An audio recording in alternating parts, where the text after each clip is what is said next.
I stole a strange metallic object from Area 51, some kind of alien weapon, and I haven't slept since I brought it home. I know, that might sound ridiculous or like some lurid internet rumor, but if you think I'm joking, trust me. I would give anything for this to be a harmless prank. I never planned on taking it. I never wanted any of this. But now I'm tangled in something that goes beyond any human chain of command. I'm stuck with an artifact that I can't begin to understand, and it's starting to feel like I opened a door that was meant to stay locked. For years, I worked as a military contractor inside the restricted perimeters of that desert base, the one everyone whispers about and pretends to understand. People mention Roswell as if it explains everything. They think those old stories lay it all bare.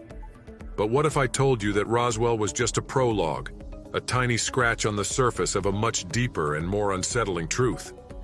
We were told it was a weather balloon, just a rumor spun out of control. People argue back and forth, wave around grainy photos, and debate over scraps of evidence. They are so certain they have it figured out. But none of them know what I know now. None of them have looked down into the unlisted sublevels that I discovered beneath the main hangars of Area 51. If I pause for a second, I have to ask myself, what was I thinking when I decided to take that object? Was I driven by curiosity, arrogance, or just a need to know something forbidden? I can't say for sure. All I know is that once you see something that defies understanding, it's hard to let it go. Maybe I thought I could expose a truth and somehow profit from it. Or maybe in some twisted way, I believed I was doing the right thing by revealing what's really going on. Now, I'm not sure if I've risked my own life for nothing, or worse, for something monstrous. In the heart of the Nevada desert, I learned to accept the silence of the night sky. The facility's guards, engineers, and scientists rarely spoke about what lay behind sealed doors. I used to think that was just part of the job. Keep your head down, follow orders, and cash your paycheck. But I began to sense there was a rhythm underneath it all, a pattern of movements and unscheduled deliveries. Late-night shifts often ended with me standing alone in dim corridors, my flashlight beams shaky on cold concrete walls, listening to faint humming sounds that had no clear source. I'd catch a glimpse of unauthorized personnel, no uniforms, no insignia, slipping through doors that were never on any map I'd been shown. The questions circled through my mind. What are we really dealing with here? About 2 weeks ago, I found myself in an older part of the complex, one that never got modernized lighting or proper ventilation. The air felt stale and smelled faintly chemical, like old solvents and something metallic left to settle for decades. I knew of a floor grate that supposedly led down into a lower space. I'd never dared open it before. That night, emboldened by my own suppressed frustration, I lifted it and found a locked hatch. My ID badge, a standard clearance, nothing special, surprisingly opened it. I climbed down into a cramped passageway bathed in a faint blue glow. At the end was a small storage chamber lined with crates. No markings, no labels, just anonymous. Boxes waiting in the dark. I pried open one crate and found something that still sends chills through me when I think about it. It was a sleek, metallic device about the size of a shoebox, covered in intricate glyphs that seemed to shift if I stared too long. I remember how silent everything became at that moment, as if the world was holding its breath. I knew right then that this was no ordinary piece of machinery. It felt wrong, out of place, and yet I couldn't leave it behind. I slipped it into my duffel bag and made my way back up, never once hearing an alarm or a single footstep behind me. That silence unnerved me almost as much as what I'd taken. Driving home, I kept checking my rearview mirror, half expecting a convoy of black SUVs to close in on me. But the roads remained empty. Once I got inside my house, I set the device on the kitchen table. That's when everything started to change. At first, it was subtle. My TV flickered, my phone wouldn't charge. The lights dimmed sporadically. Outside my window, the street seemed quieter than usual. I thought I saw shadows shifting under the streetlights when no one was there. Did my mind create this paranoia, or was the device influencing my surroundings? Roswell was a story that got half told, a bedtime tale for conspiracy lovers, something the world learned to laugh at. Yet here I was, holding something that made those old rumors seem like children's stories. The glyphs on the device weren't random decorations. They felt like a language, some code etched by a hand that wasn't human. I leaned in close, trying to see if I could guess what they meant, and each time I did, I heard this quiet hum, too faint to pinpoint. It was as if it was alive, as if it sensed my presence. That night, I slept maybe 2 hours total, jolting awake from dreams filled with alien landscapes, dark silhouettes moving across empty plains, and a sky that shimmered with lights I'd never seen before. After a few nights of this, the stress began to tear at my sanity. I knew I had something extraordinary, but the cost of keeping it was becoming too high. I couldn't talk to my old colleagues. How could I trust anyone? The government would throw me in a hole if I confessed. Yet, if I keep this thing secret, am I risking something worse? I keep hearing whispers, their faint, half-formed words lingering at the edge of my hearing. Sometimes they're outside, sometimes behind a door, and sometimes inside the very metal of that device, as if it's breathing in the silence of my home. It no longer feels like just a piece of technology. It feels like a beacon, a call, something that wasn't meant to be unleashed. And if that's true, I've done something unimaginable. If I've triggered a response, who or what might come for it? I don't know how long I can stay here. I don't know what happens next. All I do know is that nothing will ever be the same again. I remember the exact moment I pressed one of the glowing glyphs on that device for the first time. My heart was thumping, and I felt a strange excitement rippling through my chest. It was late evening. The living room lights were low, and the object sat on the coffee table like some kind of forbidden jewel. I tapped a glyph that seemed to pulse faintly. In response, there was a brief flicker in every lamp in my house, a synchronized dimming that made my skin prickle. I found it exhilarating. For a brief moment, I thought I had my hands on something revolutionary, something that could change everything. Perhaps I had discovered the key to an alien energy source, or a weapon that could rewrite the rules of warfare. For that fleeting instant, I saw myself exposing government secrets, shaking up the world, maybe even making a fortune off it. I thought I was the one in charge, but I could not have been more mistaken. As I hovered over the device, I started to notice smaller details that didn't fit my initial assumptions. Yes, it made the lights flicker, and yes, it emitted that low hum I had heard before. But there was something else going on. The pitch of that hum seemed to waver, as if responding to my breath or my slightest movements. I stepped closer, and the hum shifted, almost as if it were tuning itself to my presence. I backed away, and it eased, becoming softer, less intrusive, but never truly silent. That kind of reaction defied any normal machine. It felt more like I had triggered something alive, something aware. I tried to convince myself it was just sensitive circuitry, perhaps a built-in sensor reacting to the environment. But then I caught sight of a shape in my peripheral vision, something dark by the window. I turned my head quickly, expecting to see a trick of the light or a passing car's reflection. Nothing was there. The night outside was calm, deserted. Yet the sense of being watched seeped into my mind, making me feel like I needed to bolt the doors and draw the blinds. I paused, wondering if my paranoia was getting the best of me, or if something else had followed me home. Over the next few nights, a heavy quiet settled inside my house. The normal hum of the refrigerator or the distant rumble of traffic seemed muted, as if the world had hushed to listen to this thing on my table. I experimented a little more. Pressing different glyphs sometimes made the lights in one half of the house dim, while another glyph triggered a faint vibration in the floor. I tried to map these reactions, thinking I might decode a pattern or a language. Instead, The sequence of responses never repeated the same way twice.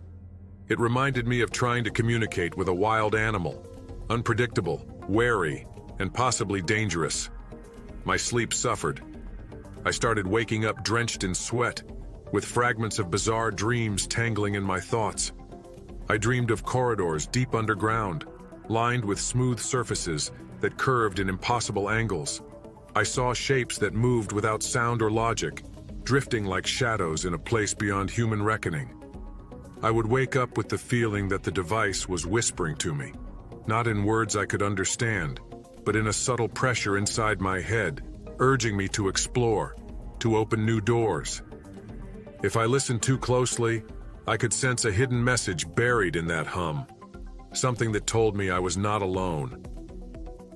I reached out to a former colleague from the base, a man who used to help maintain some of the electrical systems in the restricted wings.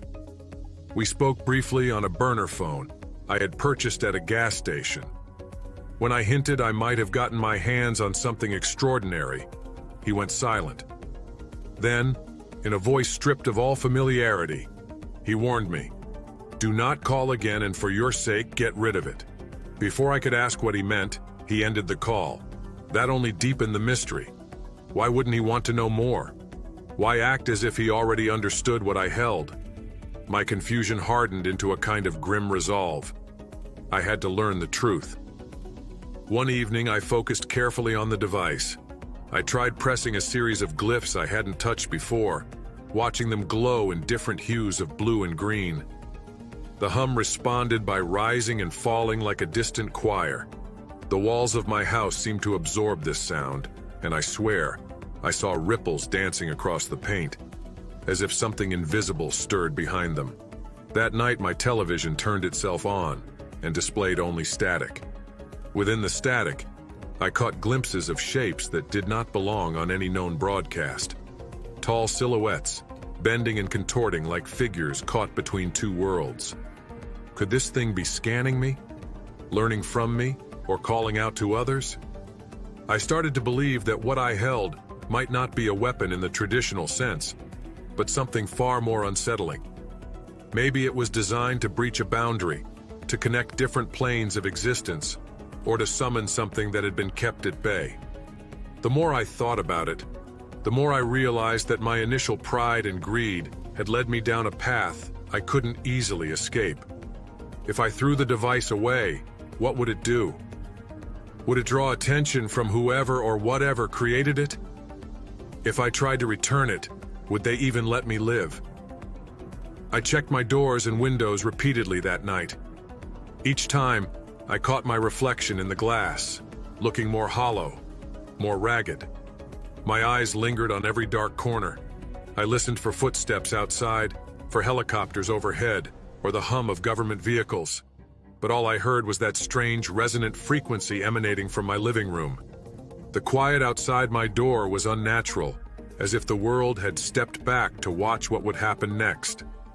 I set a camera facing the device, hoping to capture any strange phenomena, as if evidence could reassure me. The camera picked up odd glitches, sudden bursts of static, brief distortions in the image. The timestamps on the recordings didn't match the real time I remembered. Minutes vanished or repeated themselves. In some frames, the device's glyphs appeared rearranged, subtly shifting their patterns, as if adapting to my presence. I started to suspect that it was learning from me, reacting to my attempts to understand it, always staying one step ahead. Late that night, just as I was beginning to think I might unravel this mystery, the device let out a new sound, a low pulse that resonated through my house. In response, the overhead light bulbs dimmed and then burst, showering sparks onto the floor. As I scrambled back, shielding my face from the sudden cascade of broken glass, I realized I had hit a false peak in understanding. I thought I was making progress, but instead, I had triggered a much darker reaction. Instead of answers, I had provoked something more dangerous and elusive. Standing there in the darkness, heart pounding, I realized there would be no simple explanation or easy escape. Everything had become more complicated, more treacherous, and there was no turning back. I woke up half sitting, half lying on the floor in my living room, my back pressed against the far wall. The lights in my house were dead, and the only glow came from that thing on the coffee table. It had no obvious power source, but it pulsed with a silent glow that filled the darkness like a faint moonlit haze. I had tried to sleep in my bedroom, but the whispering kept drawing me back. That low, static hum, always on the edge of my hearing, had changed overnight into something else. It sounded like soft muttering from behind closed doors, fading in and out, as if multiple voices were taking turns speaking a language I didn't recognize. My nerves were stretched thin, and I felt like my sanity had started to slip through my fingers.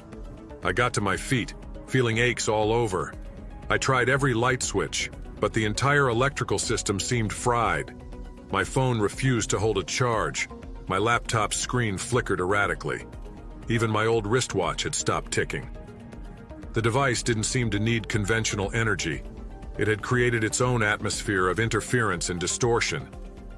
Doors creaked without cause, and I heard the soft scrape of something brushing against the back door. Yet I never saw anyone there. I would lock it, check it, and a minute later find it slightly ajar again, even though the bolt hadn't moved. It made no sense. It was as if the boundaries of my home were shifting quietly in the dark, allowing intrusions I couldn't perceive head-on. I spent hours diving into old conspiracy forums, using what little battery remained on my backup tablet, trying to find anything that matched what I was experiencing. Back in the day, when I worked at the base, I dismissed the ramblings of these online communities. Now, I scanned their posts with a desperate hunger. There were endless theories, alien relics hidden in secret bunkers, artifacts retrieved from crashed craft that acted like keys to other worlds. Some claimed these objects were never meant to be touched by human hands, that they served as anchors or beacons for entities looking for a way in. I tried calling my old colleague again, the one who warned me not to contact him. This time, he picked up, but only long enough to say one sentence. "If you took something, you have no idea what that thing really is." Then he hung up. No matter how many times I tried to call back, he didn't answer. The words weighed on me. If I had no idea what it was, that meant he did, at least in part. It meant that I'd stolen a piece of something that my former employers knew about, something they probably feared. If I handed it back, would they even believe me? Or would they just get rid of me to cover their tracks? Or was returning it even possible at this point? The device seemed to have bonded to this environment, twisting reality around it. Taking it outside felt dangerous, like inviting whatever it contacted to step right into the open world. Another forum thread talked about a strange patent filed decades ago. It referenced energy fields that could pierce through layers of dimensional space. The text was jargon-heavy and hard to decode, but some posts speculated that these were not weapons, but bridges, communication nodes allowing one realm to tap into another. Alien beacons was another term that popped up repeatedly. They said these objects were never meant to be in human hands, that once activated, they sent a signal that could not be canceled. As I flipped through these old threads, I noticed references to objects with shifting symbols. People described seeing glyphs that rearranged themselves, as if alive. Some believed the glyphs adapted based on who was looking at them, evolving to match the observer's fears. Others suggested that these markings were a form of language that aligned with whatever reality the device was trying to access. When I looked at the device now, I realized the glyphs were indeed changing, forming patterns that resembled elongated silhouettes and spindly shapes. Once, as I approached it, I caught a glimpse of my own reflection in its smooth surface. Instead of my shadow, I saw a tall, angular figure standing behind me, towering and silent. But when I turned around, no one was there. My nerves frayed further as time stretched on. I needed outside help, but whom could I trust? Neighbors? They were hardly more than strangers. The few people I knew from work would not risk their own safety to help me. I heard an engine outside late one afternoon and rushed to the window, hoping it was a delivery truck or a maintenance crew. Instead, I saw a black SUV with tinted windows parked a few houses down. It sat there for a long time, without anyone getting out.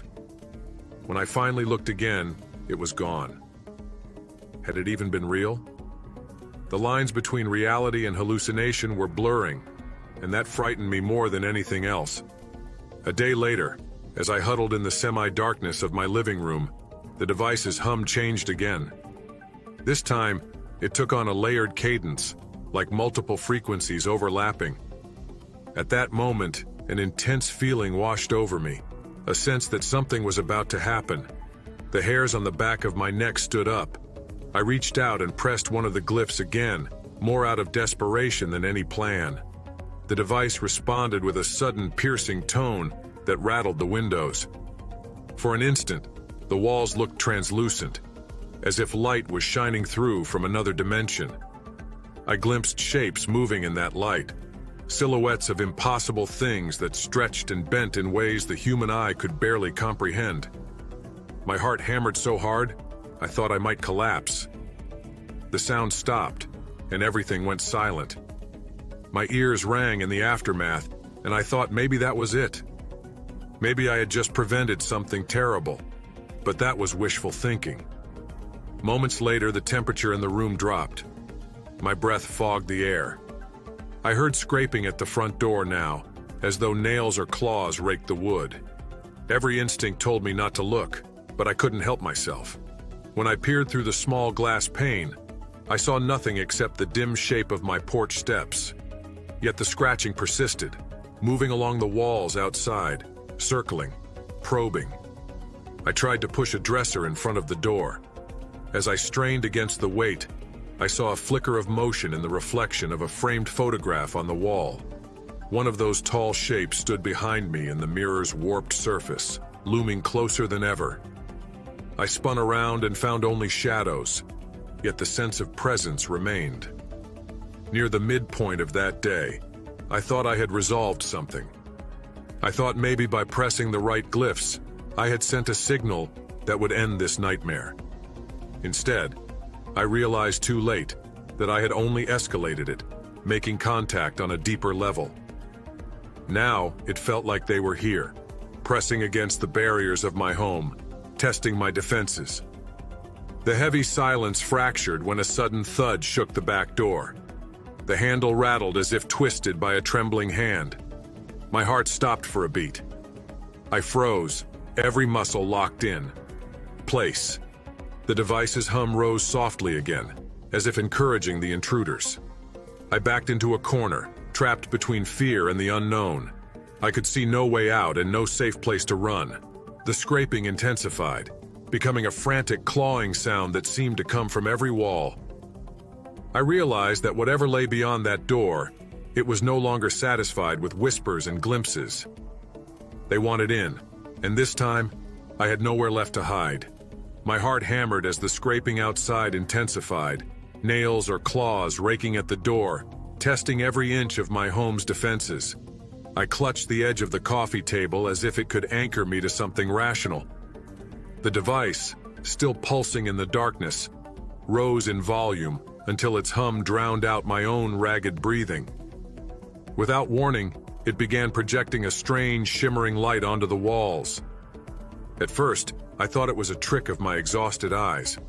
But no, the glow was real, forming swirling patterns that danced across the plaster like ripples in a deep, distorted pond. I tried to move closer, against all instinct, to understand what I was seeing. In the center of that shimmering field, silhouettes materialized. They were tall and impossibly thin, their outlines shifting and elongating in ways my eyes could barely follow. They were not human, yet they stood upright, their heads tilted, as if listening. The device's glyphs responded to them, rearranging faster than ever, casting strange shadows that looked like elongated fingers. I realized these were not random shapes. They were beings, entities hovering between my world and somewhere else. I knew in that instant what I had done. My theft had not only brought the device home, it had reopened a connection that others had worked hard, perhaps for decades, to seal. My mind raced. Everything I thought I knew crumbled. Area 51 hadn't been storing a weapon as I'd assumed. They weren't protecting humanity by arming themselves. No, they had been isolating something terrible, ensuring it remained disconnected from its source. The device was a key, a beacon, a piece of alien technology that bridged our reality and theirs. Once it was safely entombed underground, it couldn't sing its call, couldn't light its path for these entities. By smuggling it out, I had broken the silence and given them a location, a way in. I wanted to scream at my own stupidity. I wanted to smash the device to pieces, but some instinct told me that would not help. The connection was made. It was too late to unring this bell. Even if I shattered it, the signal had already been sent. There were no easy ways out of this. My chest tightened, and I felt a suffocating sense of guilt and fear. I remembered all those rumors, the half-whispered stories that surrounded the base, the people who vanished, the long nights when I saw lights I couldn't explain. It all made sense now. Those sub-levels were not storing something for our use. They were prisons, or maybe quarantines, holding back forces that had no place in our world. As I stared, those towering silhouettes pressed closer, their outlines coalescing with the shimmering light. The edges of my vision blurred. I saw details now, elongated limbs that bent at unsettling angles, heads too narrow and tall, eyes that did not shine but seemed to absorb light and thought and emotion. They bore down on me, silent but imposing, as if studying me. Their presence twisted the air, making me dizzy. I noticed my legs trembling uncontrollably. I tried to form words, but my tongue felt useless. Could they understand speech? Would they care? Behind me, I heard more scraping, now on the windows, on the roof, as if these entities weren't confined to my walls. Perhaps this was not just a projection. Perhaps they were physically manifesting all around my house, encircling it, responding to the call that I had foolishly set loose. They might have been waiting a long time, existing on the edges of our perception, needing just one small gap to slip through. I realized if this reached beyond my home, if these beings moved freely into the night, what would happen to the rest of us? Could I allow that? For a moment, I considered running. But where would I go? Who would believe me? And more importantly, if I fled, would that prevent anything? They had already arrived. If they spread out now, if they found their bearings, they might infiltrate wherever they pleased. The entire reason Area 51 existed might have been to keep these beings locked away from our dimension. And now, I had handed them the key. My heart pounded painfully as a thought struck me. Maybe I could still do something. The device's glyphs changed in response to touch. What if there was a sequence that reversed what I had done? I knew it was a long shot, but doing nothing meant surrendering to this invasion. I knelt by the coffee table, hands shaking as I hovered over the glyphs. Each symbol felt alive, shifting as soon as I tried to focus on it. Pressing them at random would be reckless, but I had no guide, no manual. I began pressing them in a pattern that felt intuitive, desperate, trying to mimic the sequences that occurred underground at the base. When I had first stolen the device, I remembered how the sub-level chamber was laid out. Certain panels had strange symbols that reminded me of these glyphs. I tried to recall their arrangement. Left to right, top to bottom, I pressed a sequence of 3 glyphs, and the device let out a shrill tone. The silhouettes responded by flickering, momentarily losing their focus. I pressed another sequence, and one of the windows cracked as though something outside had slammed into it. My face burned with panic. Wrong sequence. I changed my approach, touching the glyphs one by one, waiting for small shifts in the device's hum. With each tentative press, I looked up at those towering beings. They loomed, but they seemed uncertain now, their edges wavering as if caught in an unstable projection. The roof creaked overhead. The door handle rattled violently. The walls themselves seemed to vibrate. I had to make a choice. Another pattern of glyphs. This time I tried something that felt symmetrical. A mirrored pattern I had glimpsed in a patent diagram years ago. One glyph, then its opposite, then the center one twice. The device's hum modulated, sinking low and deep. The silhouettes swayed as if caught in a heavy current. I pressed again and the shimmering light grew brighter, almost blinding me. I squinted, tears in my eyes, as the beings jerked backward, limbs twisting in protest. For a moment it looked like I was pushing them away, as if I were closing the door they had just opened. The banging at the door faded, replaced by silence so profound it made my ears ring. I pressed the final glyph in the pattern and the entire room went dark. The device's glow vanished, and I felt the air lighten. No scraping, no whispering, just my own ragged breathing and the faint scent of burnt wiring. I fumbled for a flashlight and flicked it on. The coffee table was empty except for the device, now cold and still. The glyphs were arranged in a pattern I hadn't seen before, perfectly symmetrical, as if mocking me with their silence. Had I succeeded in driving them away, or had I just forced them deeper underground, into some other corner of reality? A flood of relief and dread washed over me. I might have stopped the immediate threat, but I knew too well that I understood almost nothing of what I'd unleashed. Perhaps they were gone for now, but what was the cost? And what had I truly done by meddling with something that did not belong to us? Just as I began to calm myself, I noticed a detail I had missed. On the far wall, faint and barely visible, was the outline of one glyph etched into the paint, as if burned there by some invisible heat. It did not match any symbol I had pressed. It looked like a doorway, half open, waiting. I took a last shaky glance at the burned glyph on my wall before I fled my own house. When I opened the front door, expecting some monstrous presence to lunge out from the darkness, I found only a cold, silent night. The air was still and the street was empty. Whatever had come calling seemed to have vanished after I managed to disrupt their hold, but the uneasy calm did nothing to ease my nerves. I did not trust that silence. It felt like a pause before something worse. I grabbed the device, wrapped it in an old towel, and shoved it into a duffel bag. I hesitated at the threshold, wondering if I should leave it behind. But I knew if I did, someone else might stumble onto it. That could not be allowed. My car's engine sputtered to life, headlights slicing through the darkness. I drove aimlessly at first, trying to put distance between myself and that neighborhood.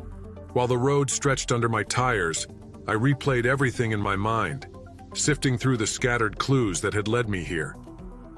Back at the base, I remembered subtle hints, locked sublevels, the way certain personnel never spoke above a whisper around sealed doors, and strange requests to guard areas with no official explanation.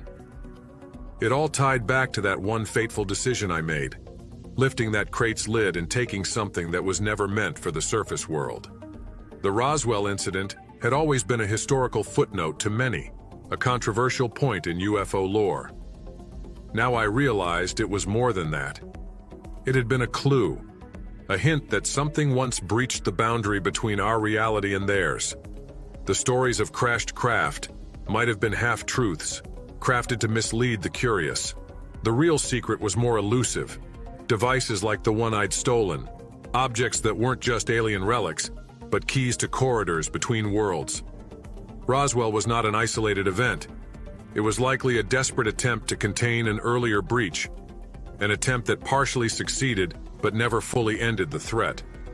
The object I had stolen was one of many pieces left over from a time when the government struggled to wrest control from entities we barely understood. That night's encounter made something horribly clear. The device was a beacon, not just any random artifact. It was designed to resonate with those towering silhouettes, to guide them, to open gateways. The sublevels where I found it were meant to keep it away from prying eyes. The government knew if such a device ever became active outside their carefully designed containment fields, it could send out a call that awakened old contacts, beings who viewed our world as accessible territory once the right invitations were issued. And I had sent that invitation, I had played the host without knowing the guest list. My hands clenched the steering wheel until my knuckles went white. I found an old back road and pulled over. The engine ticked as it cooled, the desert night air chilling my face. I opened the duffel and looked at the device again. Its glyphs had settled into a calm, steady pattern. In the moonlight, I could see faint dust motes hovering around it, as if the air near it was different, charged with unfamiliar energy. The cold and stillness of the night brought clarity. I understood now that I had not truly closed the door I opened, only forced it to narrow. The burned glyph on my wall was proof of that. Some connection remained, and my every move might broadcast my location. Thinking back, the clues had always been there. The subtle hum I heard at the base late at night, the off-record deliveries, and the constant swirl of conspiracy theories around Area 51 were all part of a tapestry woven over decades. Each rumor and leak might have been a piece of the puzzle, a puzzle that pointed to a truth too terrifying for most to grasp. It was never about stolen spacecraft, advanced engines, or secret weapons in the conventional sense. It was about controlling the boundaries between our dimension and another. The government's silence and secrecy were not just about hiding technology from enemies. They were trying to prevent panic, to keep ordinary people from knowing that our reality sits fragilely beside something else, something that does not follow our rules. Now that I knew this, what could I do? How could I warn others without becoming a target? If I told my story plainly, people would call me a lunatic. If I stayed silent, then I shouldered the guilt of knowing something monstrous might find another route into our world. The night winds stirred the sand along the roadside.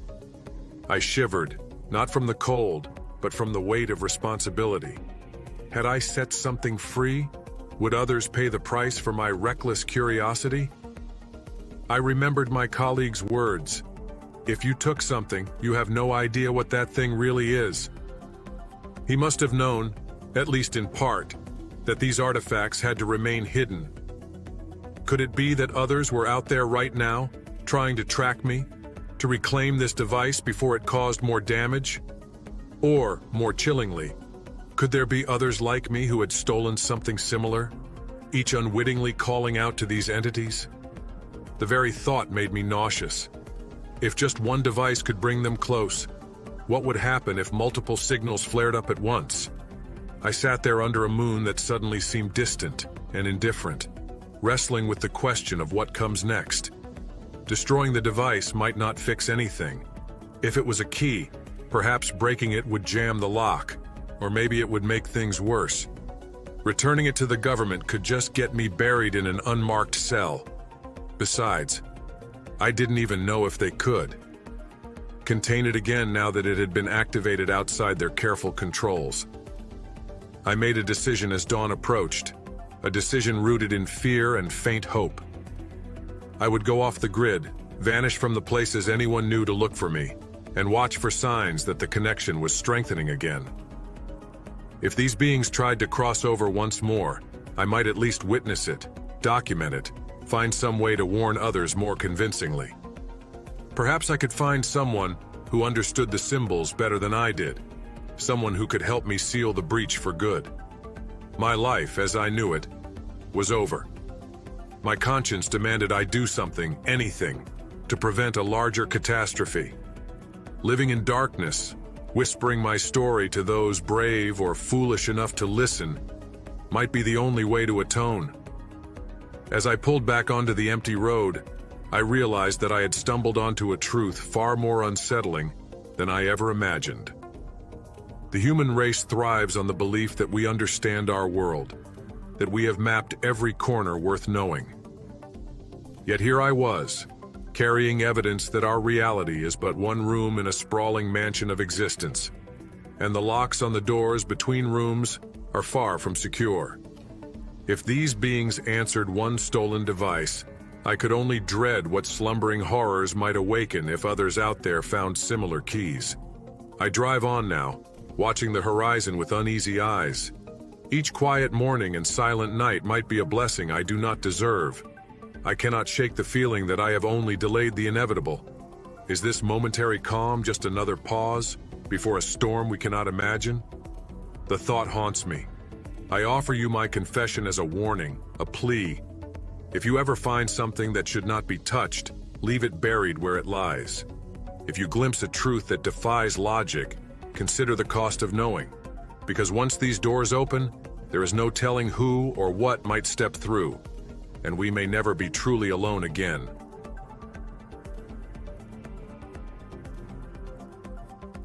Hello, agents. Curious about the most famous and shocking UFO cases? My new ebook uncovers 51 encounters the government tried to hide. Find it in the pinned comment. And if you enjoyed these stories, make sure to subscribe. And there's another one waiting for you right here.